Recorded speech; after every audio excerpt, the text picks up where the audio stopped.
Today's walk starts in the far south of the Peak District at Ilam Hall.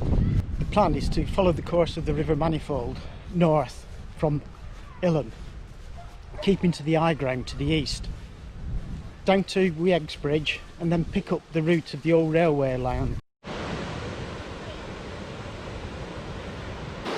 Not far from the bridge are the boil holes, and this is where water appears from under the ground, from under the path, and enters the River Manifold. Here's a better view of the water coming up from under the ground. Now this is the battle stone, an ancient cross, or the shaft of, and it's supposed to have associations with battles against Saxons and Danes.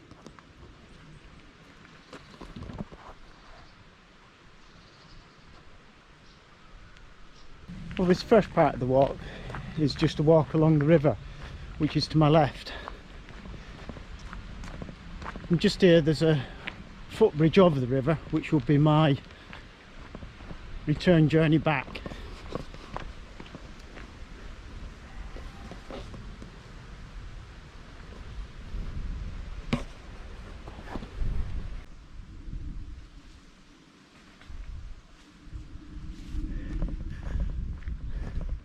I've done about a mile.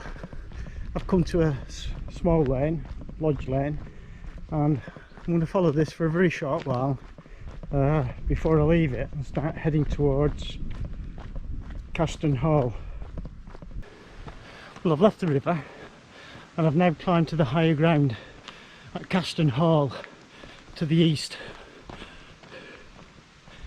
and I'm going to keep on the high ground to the east and follow it to Weag's Bridge.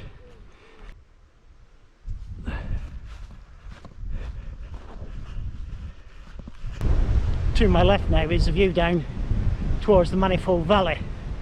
Can't see the river, but we'll be keeping to this high ground for a while now. Well, I've bought a temperature sensor from my GPS, which I've attached to the back of my rucksack, which is supposed to measure the ambient temperature. Now, when I was down by the river, I had a reading of 14 degrees C. I've just had a look and it's now reading 16 degrees C. But because of the wind up here, it certainly feels quite a bit cooler.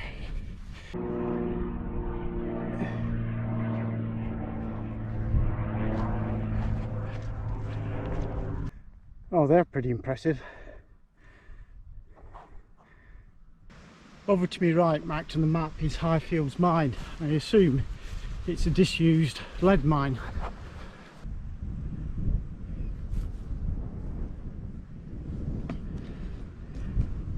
It's quite a good view from here.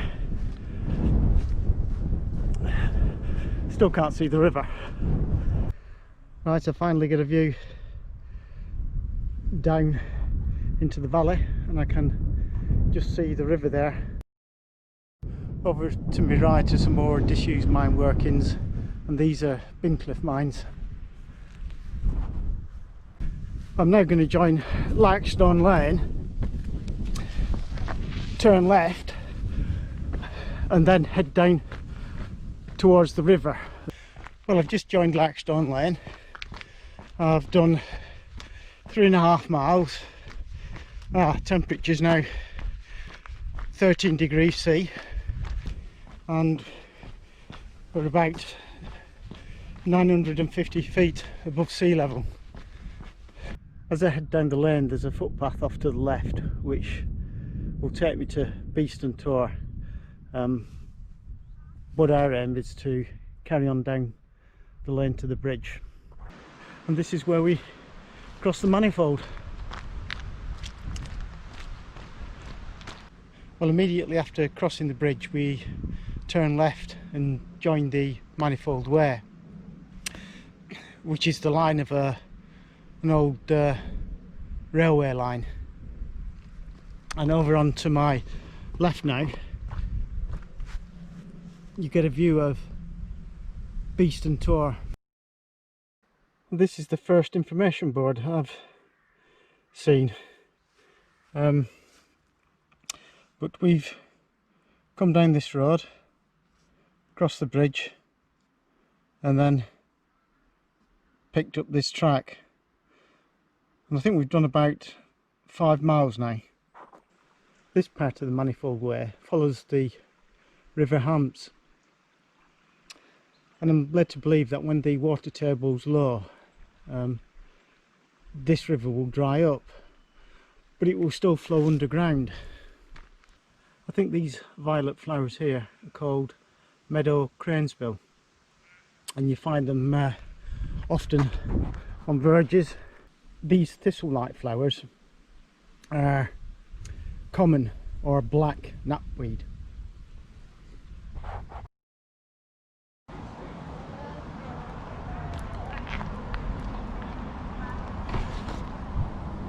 Right, we're almost at the A523. That looks like you can hire cycles there. I've just come out on the A523 east of Waterhouses, and the aim is now to walk to Calton. I just don't know how much of this next section I'm going to have paving for. Well, as I thought, the pavement did run out, so I was faced with walking up a busy A road with very little verge, but it wasn't a long stretch, but not recommended. Well, I'm not going to walk right into the village. I'm going to turn left up another minor road. It's time to leave this minor road and head across some fields. We're heading on a path towards Musden Wood.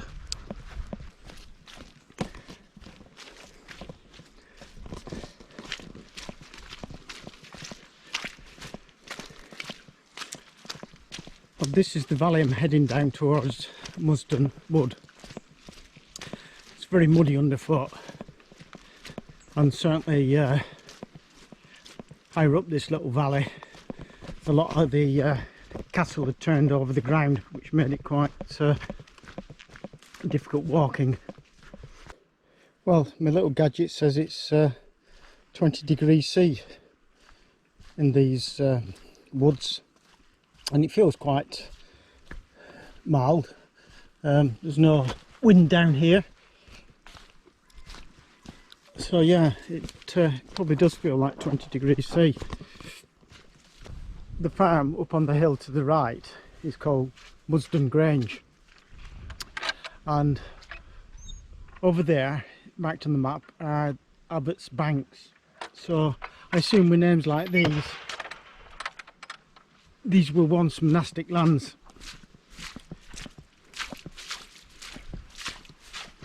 Well, here we are. This is back at the footbridge I walked past earlier on. So we're crossing the River Manifold again, and we're not that far from the car. However, I don't plan going back to the car. I plan extending the walk into Dovedale now and going up to the stepping stones. I'm now in the village of Ilam, and I think the village was remodelled by the owner of Ilam Hall, which he rebuilt in the early 19th century. As you can see, it's very popular. Well, I think everybody who parks in Ilam heads towards Dovedale for some reason.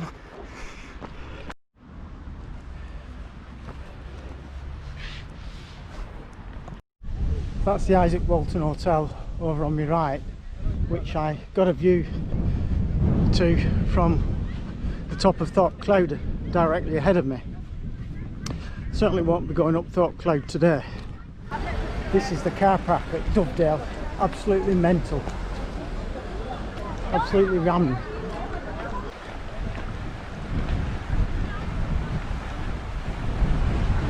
Well, this certainly looks busier than what it did a week ago when I was here last.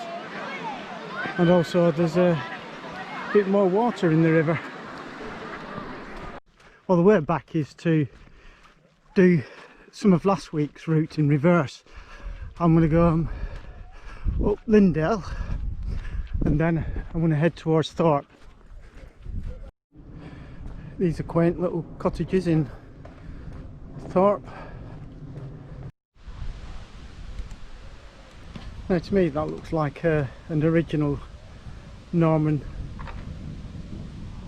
arch of the doorway. Yeah, certainly parts of this church looks quite ancient. Well, I'm approaching Coldwell Bridge and there's a distance marker here which says Cheadle, 11 miles. Well, that's obviously Cheadle, Staffordshire, not Cheadle, Cheshire. Well, I'm almost back at Ilam Village now. I've done 16 miles. This walk could have finished after about 11 miles, but I decided to put a loop on and go into Dovedale, visit Thorpe Village, which I think was worthwhile. I can't say today's walk has been a brilliant walk by any means. Over 50% of it certainly been on tarmac, and there's been a fair chunk of it on paths which have been extremely muddy, some of it just liquid mud, but that might be to be expected given the amount of rain we've had. Anyway, if I've got a bit of time now, I might have another look around the village and see if there's anything else to be seen, possibly have a look at the church.